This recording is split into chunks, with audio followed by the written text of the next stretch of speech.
अच्छा प्याज भी पै गया हाँ जी टमाटर भी पै गया ਇਹ ਵੀ ਹੋ ਗਿਆ ਬਾਜੀ ਤੁਸੀਂ ਉਧਰੋਂ ਪਾੜ ਕੇ ਲਿਆਓ ਅਦਰਕ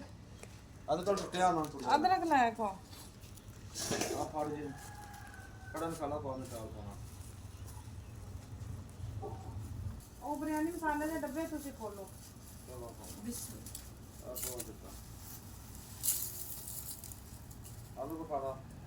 ਕਰਦੇ ਹਾਂ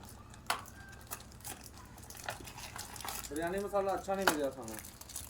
गाइस सारा मटेरियल डाल चुका है इसमें प्याज डाल चुका है टमाटर डाल चुका है हरी मिर्च डाल चुकी खुला गरम मसाला डाल चुका अब बिरयानी मसाला और दही भी डाल देंगे सारा कुछ डाल के हमने